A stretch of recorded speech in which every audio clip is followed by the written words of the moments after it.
Oh, what is the upskis, everybody? Welcome back to another episode of the GXHockeyCast. We're on episode 118. James, the real deal Neal of my little hockey show, where once a week I go through all of the major news and what's happenings around the NHL, mainly focusing in on the Toronto Maple Leafs and the Calgary Flames. Those are my two favorite teams, but I'll be discussing all 32 teams on this podcast. We got a fully loaded show today, folks. We got a ton of signings to go through. That Sidney Crosby guy, you might have heard of him. He signed, so we're going to be discussing that. We got the final two team overviews to complete: the Toronto Maple Leafs and the Boston Bruins. We're going to put them up head-to-head and see which team on paper looks the best going into the regular season, and a bunch of other little news going on around the NHL, but I think we kind of have to start with the big boy himself, Sid the Kidney Crosby.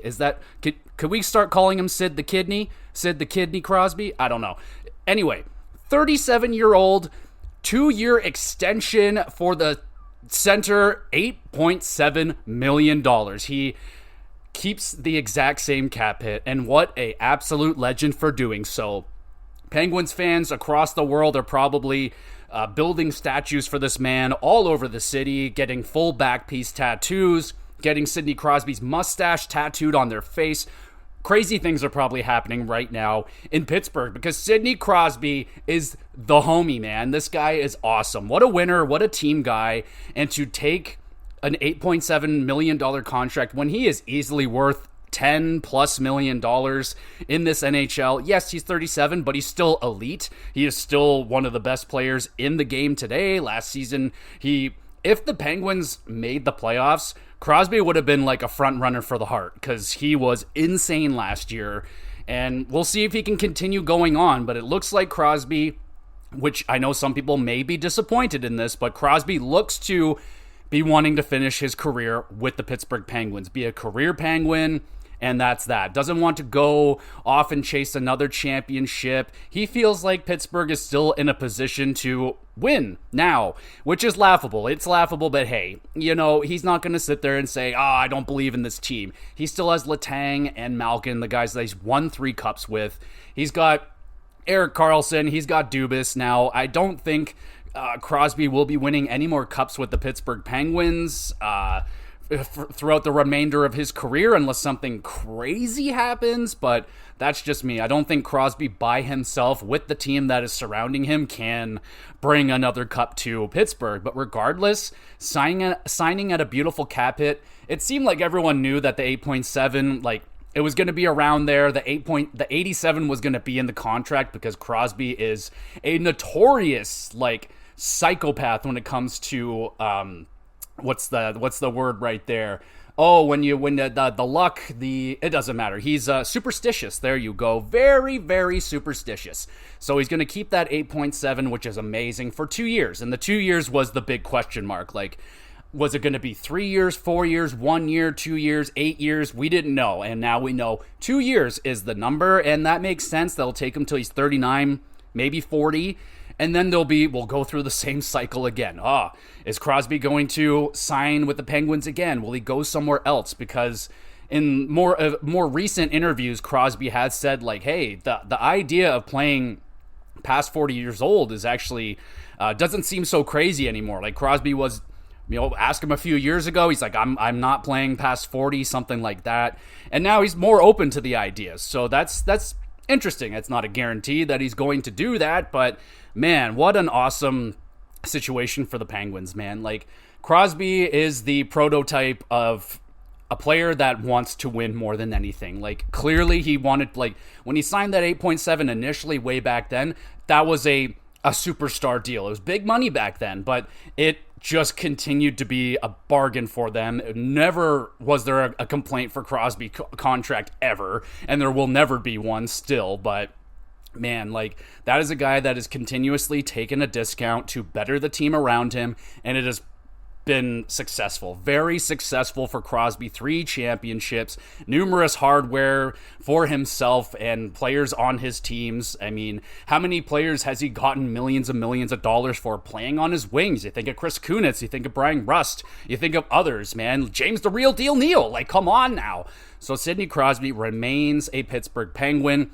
when the 2 years are up, we will, or 3 years technically, because he still has this season plus the next 2. So he's going to be there for a while. I really hope, honestly, they can have at least one more playoff run. But at best, man, like, I think they're going to still fall into that same category they've been in, where even if the Penguins make the playoffs, they kind of just get wrecked in the first round. Like, they haven't made a big splash since they won back-to-back Stanley Cups. And the team has only gotten older. They have depleted resources. Other players have gone off to other places, and contracts are getting more and more expensive. Just not Crosby's, of course. But yeah, Pittsburgh Penguins fans out there, what do you think about this deal? And hey, let's just tease Leaf fans right now, aka myself. How do we feel about Crosby continuously taking less than he's worth and it resulting in championships? And when you look over here in Toronto, Marner took a whole bunch extra, Matthews took extra, Nylander took extra. The only people that didn't take extra is John Tavares, who was paid very, very handsomely. Yes, I know that, but he was offered $14 million, so he took less. And then Morgan Rielly. Morgan Rielly is worth more than what he's getting paid right now as a Toronto Maple Leaf, and he took a pay cut. Those are the only two guys, man. Like, I understand it. You only have so much time to make your money, but don't come out and say, like, oh, we want to win championships, and then sign for $15 million and you totally have no chance. Like, I don't think the Leafs are ever going to win a championship with those three guys on the team. It's too much money. Absolutely. And forget 4 of them. They have the 4 of them right now. Even if Tavares signs for a nicer contract, he takes an even bigger discount. Let's say he goes down to like 3.5, 4 million. I don't think with Nylander, Marner, Matthews on this team making the amount of money that they make, there's no way you can build a deep enough roster around them. That's really all there is to it, man. Like, these guys, Marner, Matthews, Nylander made way too much money off their first contracts. Like, they didn't give the organization an opportunity out of their first rookie deals to give them a chance. We'll talk about Lucas Raymond in a second. Those are the kind of numbers they should have signed for, but they didn't. They signed for, I won championship money, and they got that money right there and then. So, and it also kind of pisses me off that Dubas faltered so badly with those contracts in Toronto, and here he is knocking one out of the fucking park with Sidney Crosby. And I don't think Dubas really had anything to do with that. I think he basically slid over a blank contract and said, you fill it out yourself, Crosby, and I'll do whatever you want. So that's the way it is, man. You see guys like Crosby, and you see other people like how the Montreal Canadiens are building their teams, how Detroit is building their teams. That's the way you build championship teams, and the way that Toronto did it, we built a very popular and fun team that has a lot of fun superstars on it, but I just can't see them winning with all the extra money that they took. Like, that's just at least $2.5 to $4 million overpaid for each one of them. That's my opinion. If you were going to win a championship, you had to have signed them to smaller, like Marner shouldn't have been making anywhere over like 8. Nylander's was fine, but it should have been cheaper, even cheaper than that, but it did end up being fine. And Matthews getting 11 out of his first deal is fucking ludicrous. Ludicrous. I know he's the best Leaf probably of all time, but ludicrous. I don't care. He should have been making like 9 tops. There's no way he should have made past Tavares. Insane, man. Like, I don't know if I'm ever going to let that go in my lifetime, those contracts getting signed, and how big of a fuck up that was, because that lost them a championship for sure. They should have won in COVID, and they didn't. So that's my 2 cents. I don't think the Leafs are winning a championship in the Matthews era unless Marner and or Nylander go, and then the Tavares thing gets figured out. You can win a championship with Matthews on this team, but you can't with a fucking 11 and another $11 million winger on your team. It's not going to work out, kiddo. So there you go. Sidney Crosby signed. Let me know what you think of that contract. And there's a lot of other contracts that got signed this week. Oh, man, where do we even begin? Actually, no, there wasn't that many. So, okay. I can calm down a little bit. Let's go to Detroit because that's the other big one. One of the 2 big guys in Detroit has gotten signed, and it is Lucas Raymond. And an 8-year extension for $8.075 million for the 22-year-old winger. $64.6 million. Must be nice. And yeah, dude, that's a sweetheart deal. Fantastic deal. Lucas, see, that's the kind of deal, man. Like, he may not be worth $8 million quite yet. It's very comparable to that Nylander contract when he signed his 7 or whatever extension, but he didn't have the 8 years, I don't believe. But this is great, man. It's going to take him right till he's 30, 31 years old. You're going to have him for his prime at $8 million, and that's only going to get even sweeter as the salary cap continues to rise. That's a great deal. Now, I don't believe that Seider is going to be as easy as this. I imagine he will be making more than that $8.075 million. But Detroit is standing firm on not paying either of these guys more than Dylan Larkin. I think Dylan Larkin's at 8.75 or something like that. So good fucking luck with that one. I mean, Maurice Seider, I could see it being a bridge. If he was smart, he would probably bridge it because he is one of the most coveted assets in the NHL. He is a top 2 right-hand shot defenseman. He's massive. He can literally do everything. Like, he's as close of a prototype to Victor Hedman as I've seen in the NHL in quite some time. This guy can do fucking everything. And if they don't have him in the lineup to start this season, Detroit will find out very quickly how important Maurice Seider is to that team. If he's not there, they're going to crumble and they will have a terrible start more than likely, and they will not make the playoffs. So hopefully Maurice Seider is coming real soon, but I love that Lucas Raymond deal. It is excellent. He continues to grow. He continues to get better. I think this season he is going to have another best season of his career, and I think the sky's the limit. He had like 70-something points last year. I can see him getting to a point a game, and I don't know how. I won't say sky's the limit. I don't know if he's going to hit like 100 points ever in his career, but we'll have to wait and see, man. I really enjoy the Lucas Raymond deal. Let me know what you think. They also signed Jonathan Berggren to a 1-year, $87 million contract for Jonathan Berggren. No, $875,000, 24-year-old right winger. Add some depth and some youngness to that lineup. The Columbus Blue Jackets have signed former Toronto great James Van Riemsdyk for a 1-year, $900,000 contract for the 35-year-old winger. And obviously this is to try and fill in the gap that Johnny Gaudreau it will not have there. So they're trying to fill in those missing goals with JVR. And JVR, though his game has fallen off, he's never really been a fast skater, so he's not very quick, but he can still put up goals. He continues to put up double-digit goals every season that he plays, and even in a fourth-line role, if he can put in 10, 11 goals, that's fantastic. So I like that signing. Very happy that JVR has gotten a contract. I believe that the Leafs were also kicking tires on JVR, but they decided to go with Pacioretty. So very interesting. I would have loved so much to have JVR back. Honestly, I would have much preferred JVR over Pacioretty just because of history. JVR, former Leaf, loved him, part of a great trade. Pacioretty, I'm just going to leave it at that. So really like that contract right there for the Columbus Blue Jackets.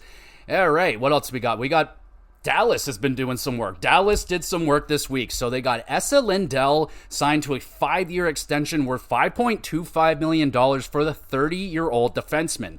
This is a really nice contract. He's actually taken a pay cut, just slightly, but a pay cut, and that's a great deal, man. Esa Lindell is an awesome defensive defenseman. I think he generally is paired with Heiskanen, I may be mistaken, but regardless, I think Dallas fans are going to be quite happy with that. They get him for even less than he was making. Some people may not be the biggest fans of him, but from what I can hear from the hockey guy, who is a huge Dallas fan, he's a big fan of Lindell, so I'll take his word for it.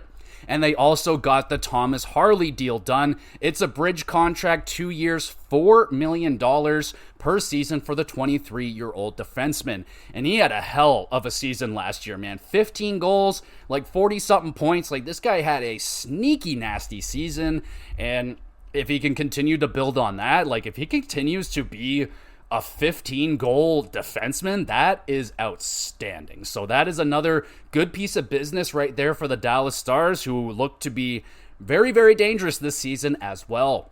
We had the Buffalo Sabres making a signing. They signed Peyton Krebs to a 2-year...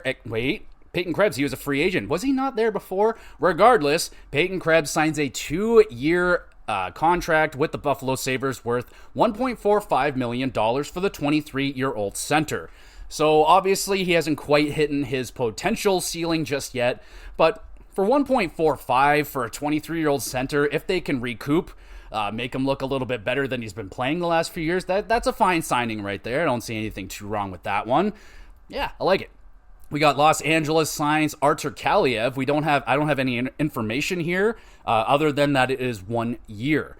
So I would imagine it might be like 900 grand, something like that, maybe low million. I can't see it being too much, but there is apparently a lot of potential behind Artur Kaliev. I think he's got like a really good shot. I believe that's what people say about him, but hasn't quite got to that potential yet. But a lot of people that watch the Kings see this potential, so we'll see if he can crack into that potential this season, maybe get some more ice time now that Pierre-Luc Dubois isn't on the team. So we'll see what happens. And we got Nashville with the Philip Tomasino contract extension, 1 year, $825,000 for the 23-year-old center. Fantastic deal right there. And just Nashville continues to look very dangerous themselves. So lots of pretty big contracts getting signed right there. There's still some big-ass names like Jeremy Swayman and Mo Seider and others, but yeah, man, let me know what you think of these most recent signings. Really like what Detroit's doing. Really like what Dallas is doing. Crosby deal, hell yeah, man. Lots of good deals getting signed right now. All right, what else do we got maybe we should we go into the overviews right now? Is that what we're going to do? I don't know. Yeah, let's do it. Let's get into it, baby. We've been waiting all summer to talk about the Leafs in depth, and we're going to talk about them right now. The Toronto Maple Leafs. 46, 26, and 10 last year makes them third in the Atlantic, second place in goals for, 21st in goals against, 7th in power play, and 22nd in penalty kill. All over the fucking map. Ridiculous. Okay, so in terms of their salary cap, they're in trouble. They're negative $1 million. $1,069,667. There's so many funny numbers in there. 69, nice. 67, last time the Leafs won a Stanley Cup. Oh, jeez. That's a bad sign. Draft capital, not looking good at all. Don't got a first, third, or fourth this season. Next year, don't have a second, fourth, sixth, or seventh, and 27 were fully loaded. That is bad. That's not good. If it's going to be this bare, you probably should have had a Stanley Cup if you're going to go in with this few draft picks. So they don't have a first this year, so they're already spending into the future and with nothing to show for it other than a pretty abysmal second round showing. So not good right there, I must say, right off the bat. In terms of their caps, their forwards, we got Austin Matthews. We got Poppy, the new captain of this team, and we'll see if that really makes a difference. I don't know. It might. Some people are speculating, it could, open up some new ideas and creativity for the team instead of them always trying the same thing. I don't think that was necessarily John Tavares' fault. I think that's more of a coaching situation where the team became so predictable that it was really hard to watch, honestly. But Austin Matthews, 27 years old, he's right in that prime. $13.25 million, the highest paid player in the league this season. Is he worth it? I mean, yes, absolutely. But to win a championship, I think that might be too high. That's like championship money. Like, you earn that 13 when you win a championship. I think Matthews should be down where Willy is. Willy should be down where there's no comparable on the team here, down like where fucking Morgan Riley is, and same with Marner. I honestly, sometimes I think Nylander's the better player over Marner, but we'll see. So last year, we know Matthews had an outstanding season in terms of goal scoring in the regular season anyway. The playoffs, he was decent, but, not enough. So in terms of goals, 81 games for Matthews, 69 goals, ridiculous, 38 assists, 107 points. The first 100-point player I've ever got to witness on the Leafs, so that's really cool. Happy it was Matthews. And that's a fantastic season. I don't know if he can replicate that 69 goals. I will shoot for 55, 60. It still feels insane for me to just say, yeah, he should be good for 55, 60 goals. I have a hard time saying that out loud. So Sure, I would hope for 50. Let's do 50 and keep in that 100-point range. Maybe get a few more assists in there and spread the goals a little bit. I don't know. William Nylander, 82 games, 40 goals, 58 assists, 98 points. Outstanding season for Willy. But is that worth $11.5 million? I don't think so, bro. I really, really do not think so. In Toronto, yeah, we got to pay the fucking Toronto tax, which apparently is $2.5-3 million. But 40 goals, 58 assists. He has been kind of getting better, like, lately. Every year he kind of gets more and more points. I don't know if he's, like, eclipsing 98 points, man. I don't know if he can get into that 100-point. Last season really just seemed like everything came up Willy. I would love to see him do it again, but I don't know, man. I'm really nervous about this $11.5 million contract. I'm very scared for it, man. Like, it was a contract year, it was a career year, and then you paid him like that was, it's just bad business, man. I don't like that contract at all. I love William Nylander, love him to death, but 11 milli, that's silly Willy, dog. We got Mitch Marner, 69 games, 26 goals, 59 assists, 85 points. Easily on pace for 100 points if he stayed fully healthy. And I do think he had a slow start to the season last year as well, if I do remember correctly. And then he absolutely exploded down like the back fucking 2/3 of the season. Last year on his $10.903 million contract. And he wants more money. Of course, he's going to want like $12-13 million. He's not worth it. Nope. And, back to William Nylander. They're also going to try him at center again this year. That's failed, the last 17 times they tried it. Why not try it an 18th time? Do you guys know the definition of insanity? Trying the same thing over and over again, expecting the same different result.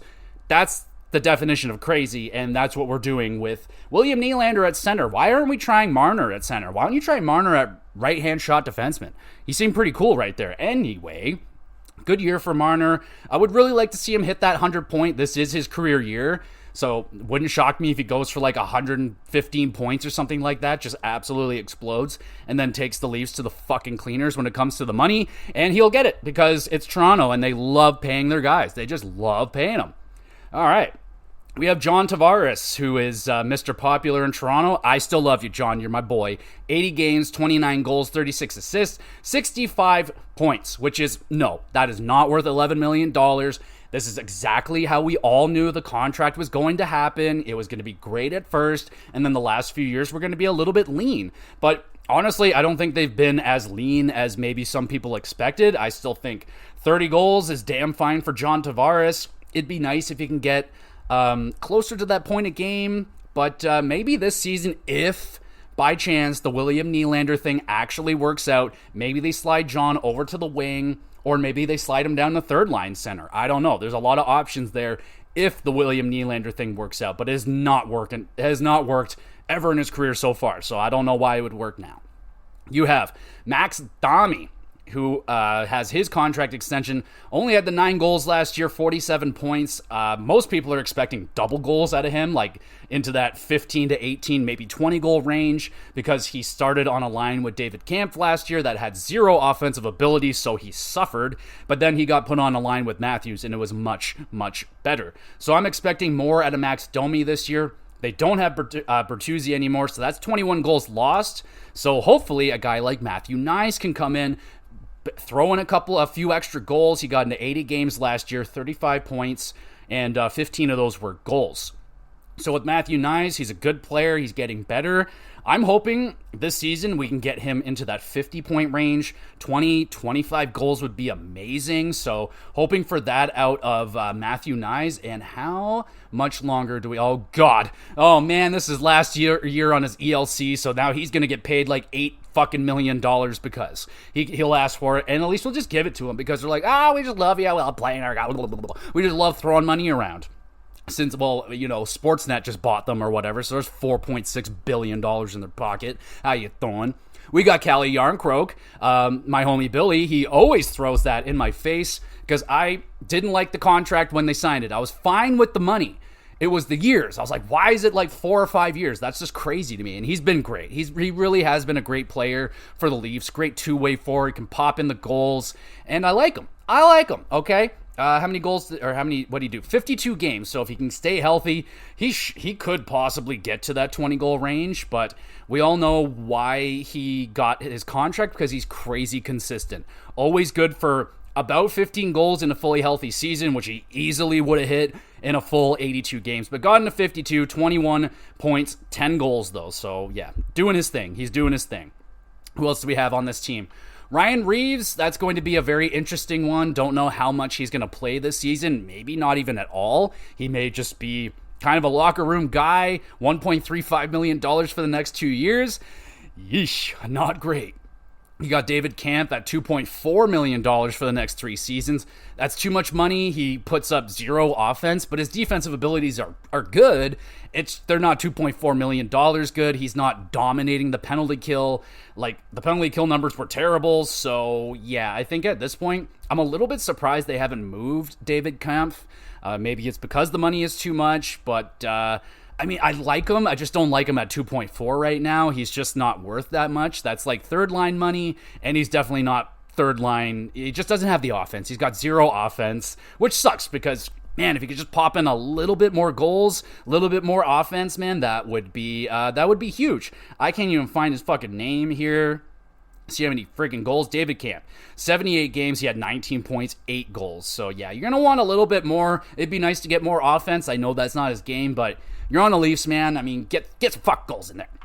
You got Bobby McManus. Hopefully he can pop off and start getting a little bit more offense going. I was very impressed in his 56 games. 15 goals, 24 assists for a guy that just came out of nowhere. He's 28 years old, and yeah, man, hopefully with some more ice time, maybe a bigger role on the team.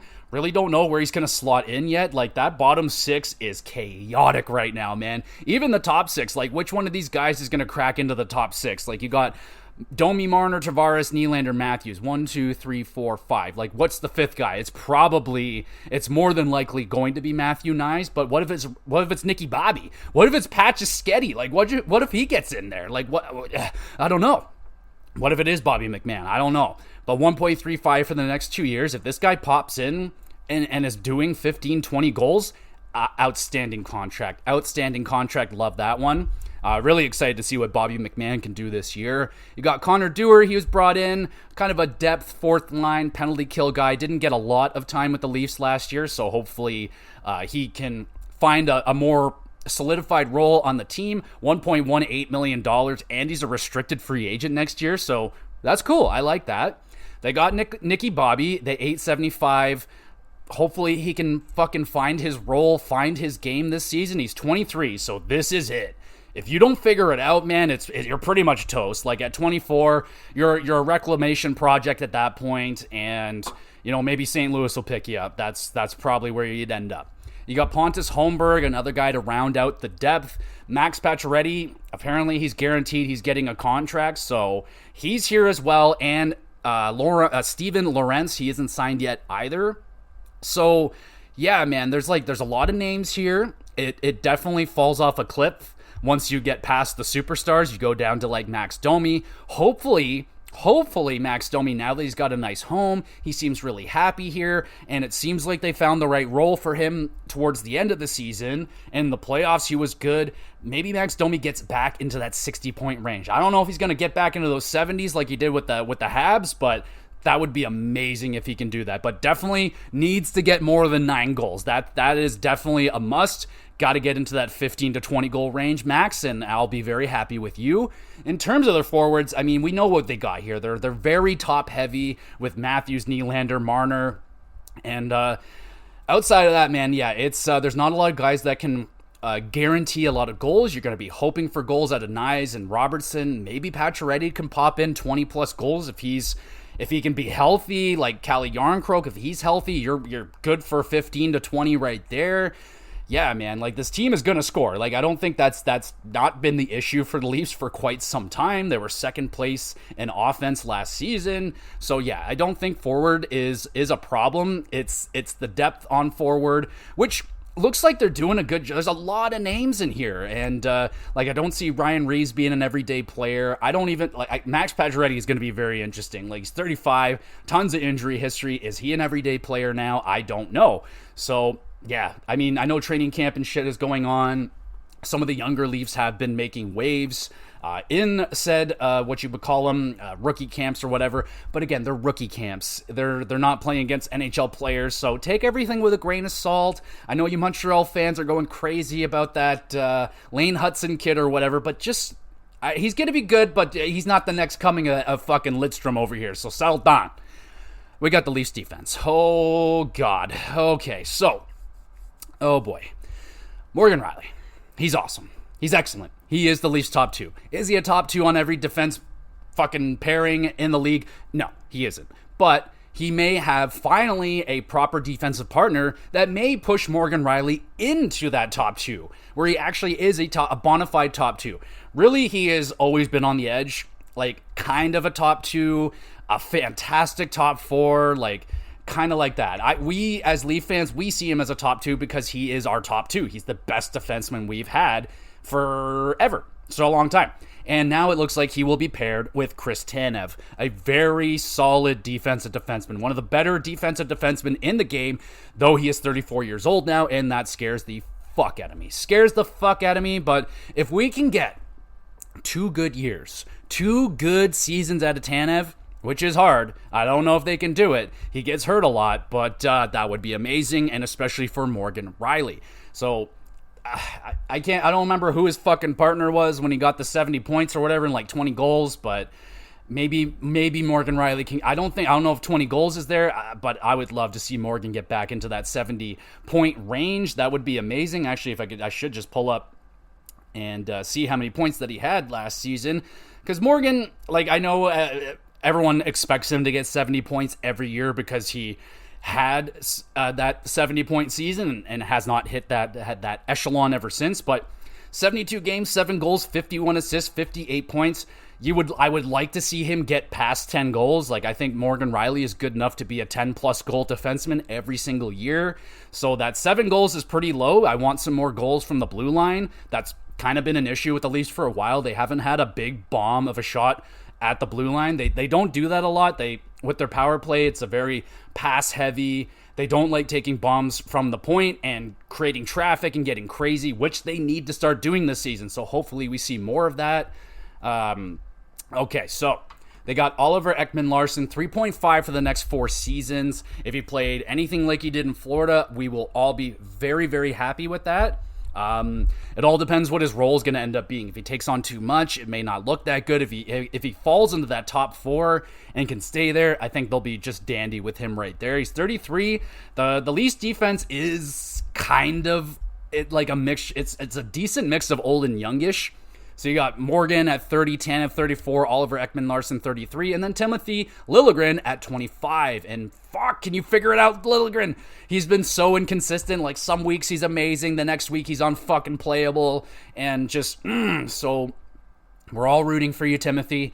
Fucking have a good season. Have a good every game. Don't have any brain farts. Don't do anything fucking stupid. $3 million for the next 2 years. I think that's too much. But he's a right-handed shot, so he gets a little bit extra. Jake McCabe, really like what Jake McCabe has added to the team since his arrival. He's gritty. He can hit. He's not perfect at defense, but he is one of the better ones that we have right now, a semi-reliable. He has his off games, absolutely, but I like Jake McCabe, and especially at $2 million, that's some good shit right there, but it's his final year. So he will more than likely make more than $2 million the next season. More than likely, he may not be a Leaf next year either. So we'll see. We got Yanni Hakanpää. So this has apparently been fixed now. Apparently Yanni Hakanpää will play, and he's confident in his knee and all that stuff. So that's great. And this is great for the Leafs. I hope he really is healthy, because this dude is like what I have been begging for forever. He is like 6'6", 6'7". He's massive, right-handed shot, defensive defenseman, big in front of the net. Get the fuck away from my goalie kind of guy, and that's what I'm looking for. So I'm really excited to see what Hakanpää can do. I don't have like the biggest expectations, but I'm excited to see him. We got Simon Benoit, one of the new favorites. This guy was just a delight to have on the team. No, he is not a perfect defensive defenseman, but for what the Leafs got him in for, I mean, I'm very happy with what Simon Benoit has done with the Leafs. 1, 2, 3, 4, 5, 6. Shit, dude. I don't even know if Simone Benoit is going to be an everyday defenseman for the Leafs this season. He could be. Obviously, injuries are going to be a thing, but yeah, Simone Benoit might be the 7th defenseman. It could be Yanni Hakanpää. Depends on if they're planning on him playing the full season or not. And then there's Connor Timmins. I like Connor Timmins. I know Steve Dangle and their group, they fucking hate him so much because he is awful at defense, but this guy does nothing but put up points. Every time he plays, he puts up points. I don't get it. I don't know, like, everyone hates this guy so much. I guess I'm not watching him close enough, but all I'm seeing is stats going up on the board, and I'm impressed with that. But apparently they don't like him at 1.1. They're trying to bury it, move him, all this stuff. So kind of feel bad for Connor Timmins because the guy puts up points. Like, he's a decent offensive defenseman, I guess, but terrible defensive game, and that is not what we want in Toronto right now. I will say that the defense core tends to get a little bit better every season, but that's not saying a lot considering how awful the defensive cores have been over the last 30 years or whatever. But regardless, it's not bad. It's just, I wish Tanev was like 30 years old, and that would make me a lot happier. It's a risky deal, but it is what the Leafs wanted. It's what they needed. He was a hot commodity. A lot of other teams were chasing after Tanev, and you know, hopefully it will be a good thing for Toronto. I'm really looking at Ekman Larsson, hoping that he can play like he did in Florida and without all the, you know, I get a little nervous because of the Toronto media and how they are with defensemen. So hopefully they're not too mean to these new guys and just let them fucking play. So I'm okay with the defense. I think it's better than last season. I will say that it is definitely better, but I'm still not like super happy with it going into a playoff series. It really depends what team they're playing against. I still would like it to be a little bit bigger and heavier, but with Hakanpää, you got Tanev now, like that is a bit, that's some big meat added to the blue line. So, you know, I'm not angry, but I'm not satisfied, you know?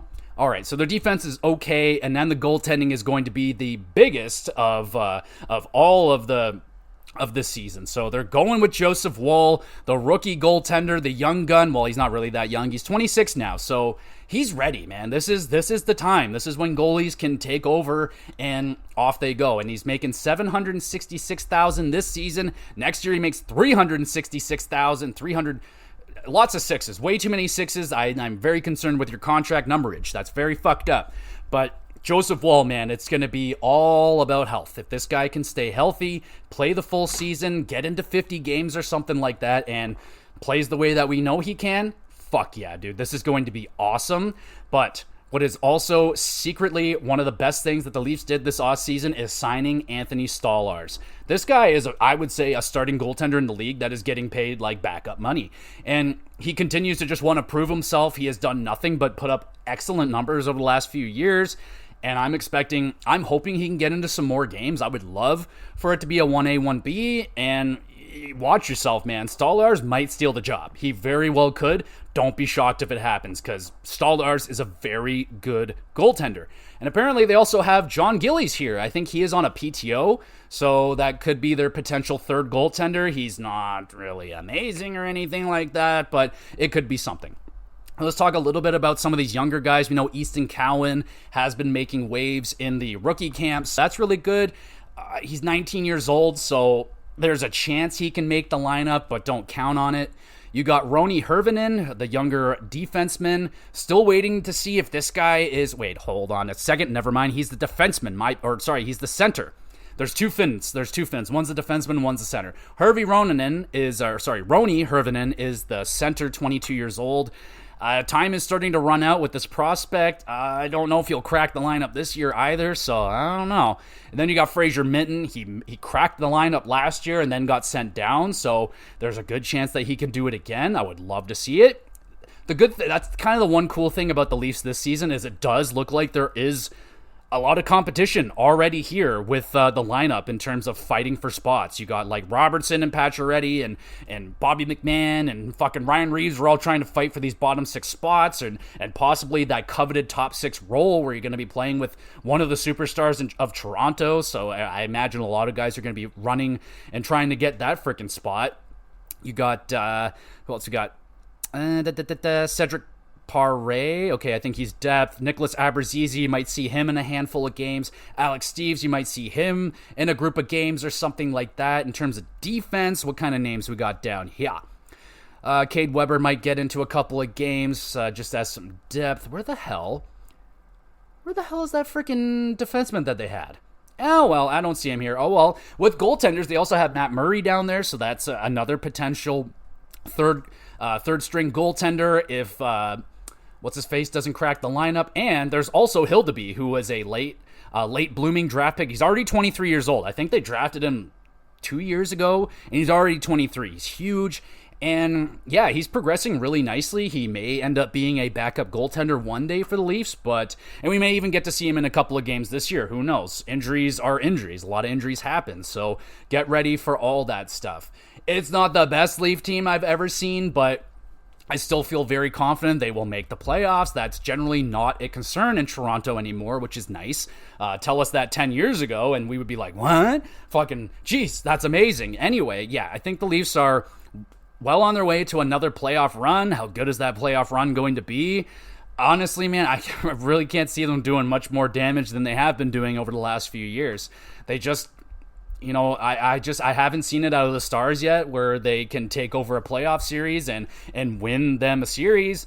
There's been a lot of injury mishaps and stuff like that. I mean, the Leafs do need to get some luck. You got to have some luck to win a Stanley Cup, and I will say the Leafs haven't really had a whole lot of that, but I don't know. They haven't been making their own luck that much either. So yeah, I think they're making playoffs. Are they going to win a Stanley Cup? Definitely not, but yeah, it is what it is. Let's do the Boston Bruins, their counterpart, their mortal enemy, the team that still haunts my dreams and nightmares on a nightly, daily basis. And I don't like that. So, speaking of don't like that, let's just get into the Boston. So, what the fuck? How do they have $8 million? 8.6. Well, I guess they have to sign Jeremy Swayman. Okay, that makes a lot of sense. I got very angry there for a hot second. Because, of course they got cap space. The fucking Bruins, and they don't have to pay anybody anything. All right, in terms of cap space, they have $8.637 million, which I don't know if that's enough to sign Jeremy Swayman. I don't know. Definitely not for an 8-year deal. You might be able to get him for a bridge deal, but I don't think Jay Sway wants that. So that's not good. In terms of draft picks, they don't have a second or fourth this year. They don't have a sixth next year, and in 27, they don't have a third. They have all their firsts, so they beat Toronto there. They're in a better spot with their draft picks than they are in Toronto. They're better with their cap space right now than they are in Toronto, so they're winning there. In terms of their forwards, they have David Pastrnak, the super-duper star, $11.25 million, and he scores in and around the same pace that Matthews does. No, he is not a center, so sure, Matthews can make a little bit more money because he is a center, but I don't know, man. Pastrnak, I would take a Pastrnak over Nylander, Marner any day. That's just me, but let me know. Are you in the same boat? I would be if I were you. All right, so their record, 47, 20, and 15. That got them second place in the Atlantic, just ahead of the Toronto Maple Leafs. They were 14th in goals for, 6th place in goals against, 14th in power play, and 7th place in penalty kills. So they didn't score as much as Toronto, but their defense, penalty kill, much better. So their defense is better, offense not quite there. So let's dive into that. With David Pastrnak, we know that guy can score some points right there, that's for sure. He got 110 points last season, 47 goals, 63 assists, and that is an outstanding season for David Pastrnak. And then the point production for the team drops off of a cliff. Next highest scorer was Brad Marchand with 67 points. That is over 40 points less than David Pastrnak. Is David Pastrnak one of the MVPs? Absolutely. Is he the MVP of Boston? Probably. Looks like it. Brad Marchand, 82 games, 29 goals, 38 assists, 67 points. Quite the drop-off, but we do know now that Marchand was dealing with an abundance of injuries last season. He had numerous surgeries over the offseason to fix those. So rather he bounces back, or this is the downfall of Brad Marchand, and we see him drop down to 50, 40 points. Who knows? But he did play a full 82, which is really incredible. And he's at 6.125, and that is the final year of his deal. And we'll see what happens with Brad Marchand after this. I don't think he's done, but we're starting to see potentially that drop off for David Pastrnak. Or not David Pastrnak, Brad Marchand. They brought in Elias Lindholm, $7.75 million contract, and we know that this guy is more than likely their top-line center right now behind Charlie Coyle and Pavel Zacha, which is good. Is Lindholm a top-line center? Maybe not on every team, but I can see Boston utilizing him very well. If you pair him with David Pastrnak and someone else, I don't think he'll have the chemistry that he did in Calgary with Tkachuk and Gaudreau, but I think Lindholm, that's going to be the best winger that he's had since those guys, so there could be a really good chemistry right there. We know Lindholm brings a good defensive game and faceoffs. I don't know how many points he had. He was all over the fucking map last year, so I wouldn't count on those numbers to be what he does in Boston. I'd expect him to do pretty damn good in Boston, but we'll just have to wait and see. He's 29 now. We got Charlie Coyle, 5.25 for the next 2 seasons. I like Charlie Coyle a lot. Is he a top-line center? Well, no, they kind of proved that, but he did a damn fine job. It's not that he, hindered the Bruins or anything. He's just not Bergeron, and there's no one that's Bergeron. 60 points in 82 games, nothing wrong with that. He's just not Bergeron. You got Pavel Zacha, $4.75 million for the next 3 seasons, and he had a pretty good season as well, 78 games, 59 points, 21 goals. I mean, again, not Bergeron, but a decent stopgap. They got Trent Frederic, $2.3 million. That's the final year of his deal, and he had a pretty decent season, 18 goals in 82 games, looking to build on that.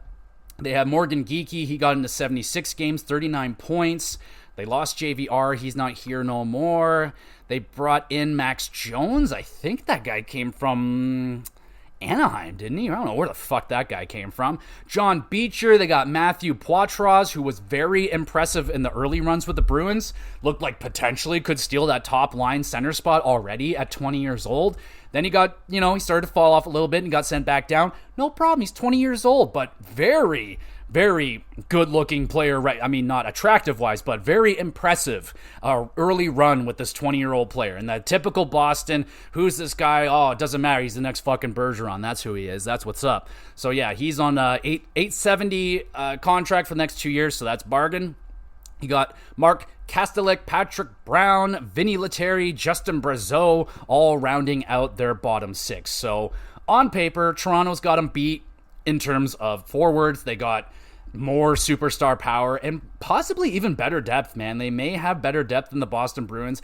I am definitely not as familiar with the Boston Bruins team as I am with my Toronto Maple Leafs team.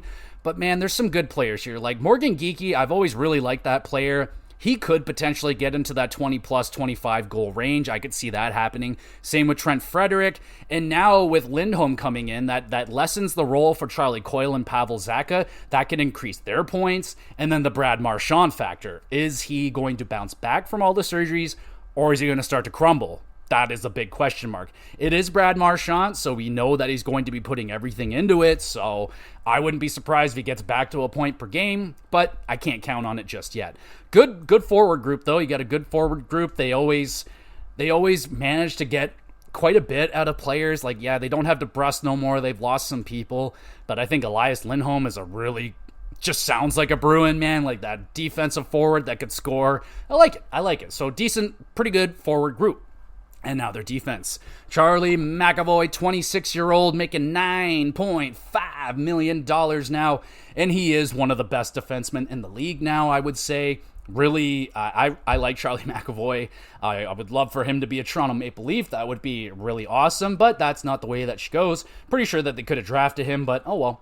74 games, 12 goals, 35 assists, 47 points. I mean, it's not eye-popping. He's not a point-per-game defenseman, but he's a very good... He's good at defense. He plays defense. He plays hard. He's a little bit nasty. Yeah, man, he is a Boston Bruin defenseman for sure.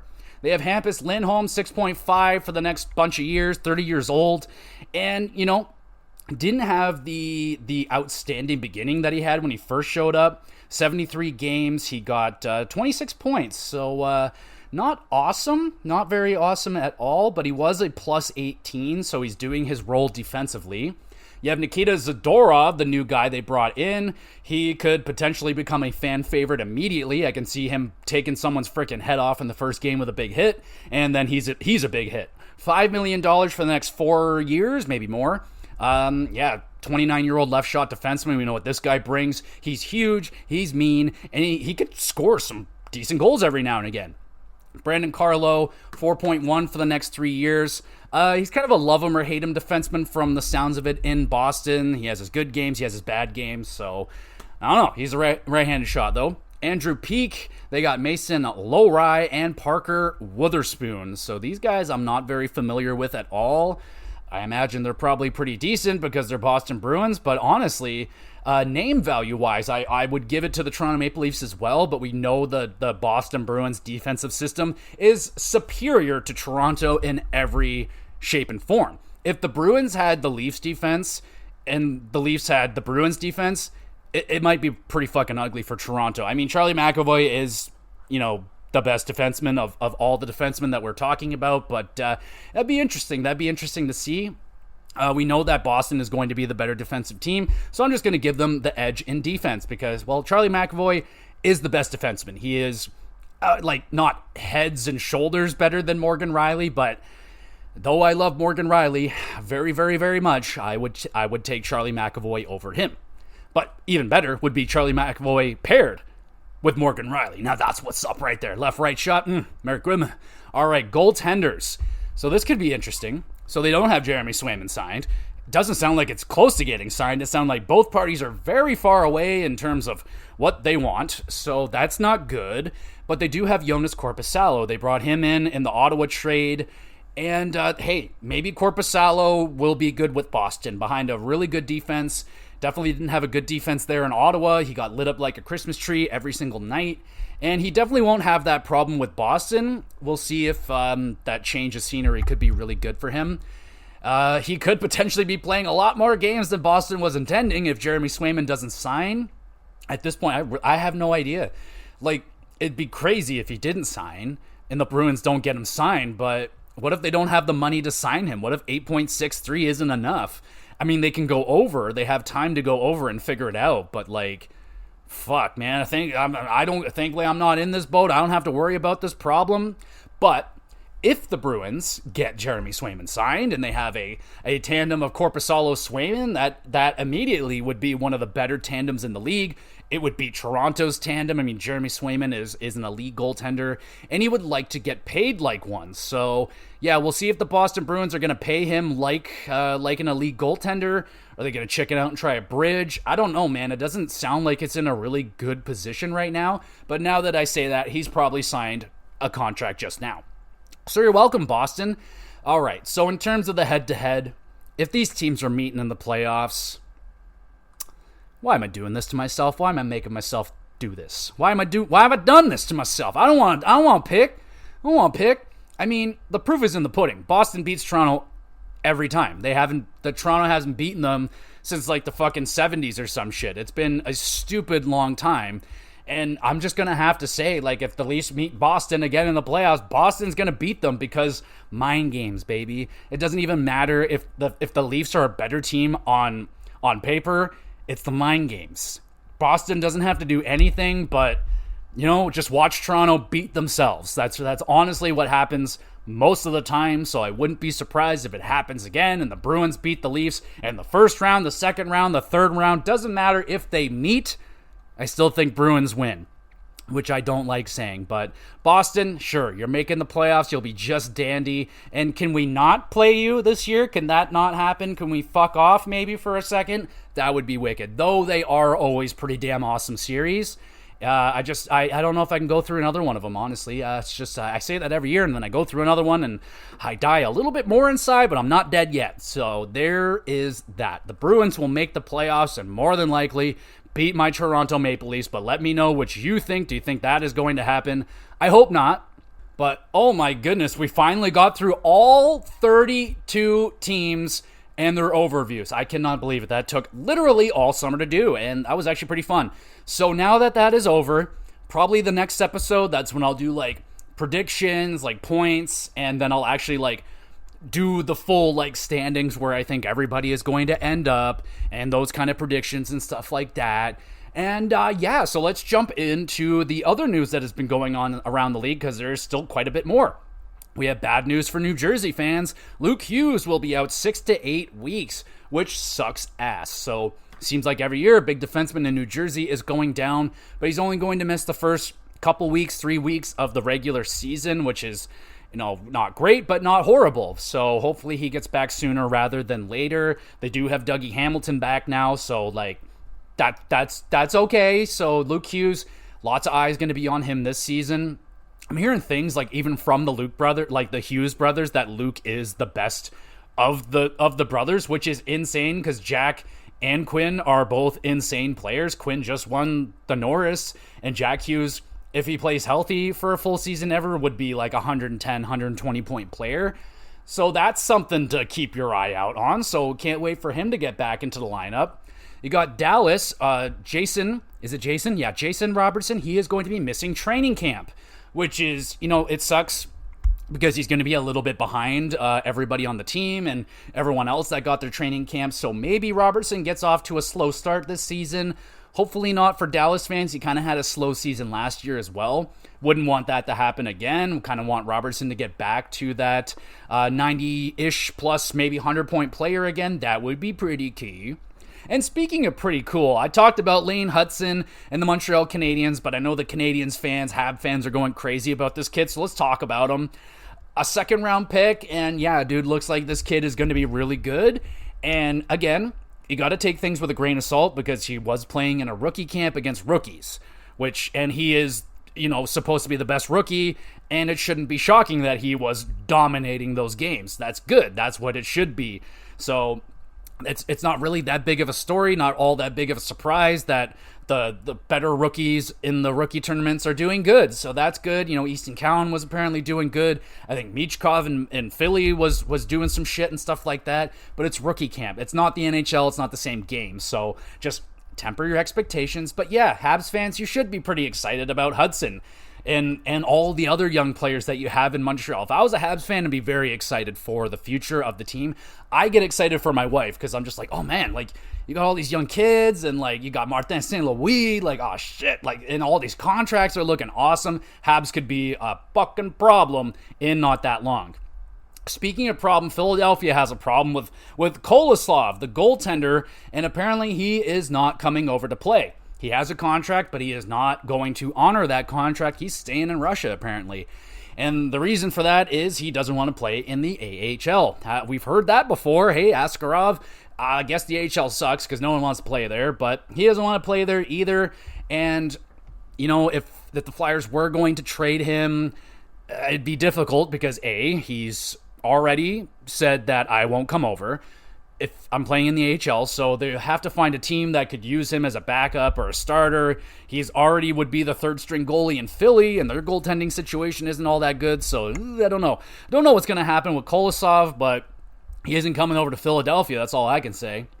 And now we got some captains. Let's talk about captains for a hot second. Tampa Bay, my boy, Victor getting some goddamn Hedman, the captain of the I was going to say Toronto Maple Leafs. I wish. Oh, I love Victor Hedman so much. The captain of the Tampa Bay Lightning. There you go. We all knew it was coming, but finally, what took so fucking long? Hedman is the captain.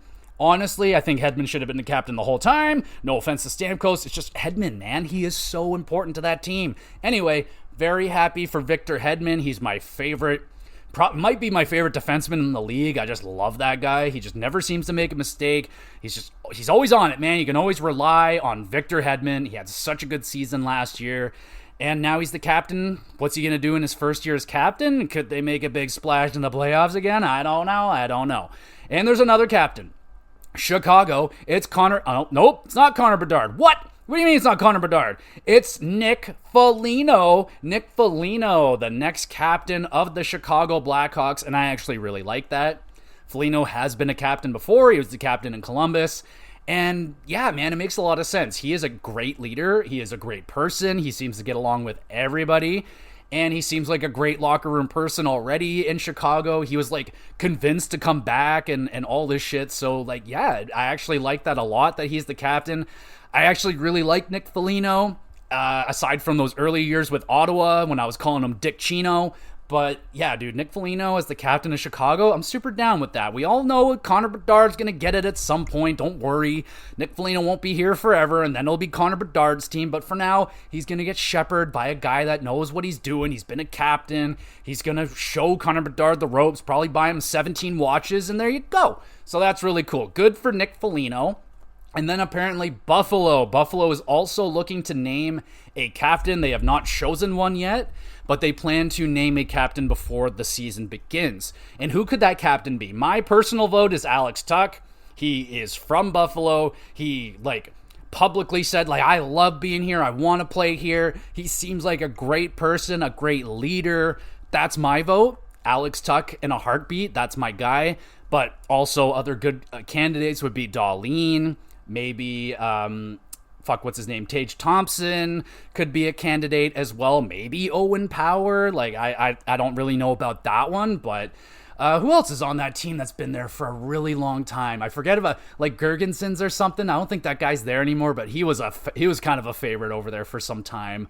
Yeah, man. Who do you think would Buffalo pick as their captain? I think it's rather going to be Tuch or Dahlin. That's really the only two that I can think of off the top of my head. Maybe Tage Thompson, but I just picture Dahlin. It seems like his team right now. And yeah, so that's who I'm expecting to be named the captain, but let me know, who do you think will be the next captain of the Buffalo Sabres? And we'll finish it out with some nice touching news from Columbus.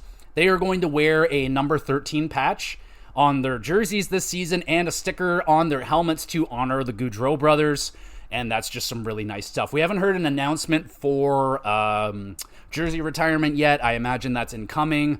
It'll be a big event, man. That's going to be a big day for hockey when it's Columbus's tribute, and Calgary more than likely will do one as well. So those are going to be really important. Monumental days for the NHL. I believe Columbus and Calgary are playing each other pretty early in the season, so expect something cool to happen for the Gaudreau brothers at that point. And so that is where we're going to end it right there, kind of on a sad but nice note at the same time. Let me know what you think of all of the overviews, and we'll get into the major predictions and, what do you call it? Breakout candidates, all that kind of fun stuff. We'll be doing that before the regular season begins. And holy crap, it's right around the corner. I have my first fantasy draft this weekend, so it's already beginning, baby. My NHL juices are starting to flow, as disgusting as that sounds. But yeah, dude, I'm starting to get pretty excited. How about you? You guys getting excited for the NHL season? We're getting close.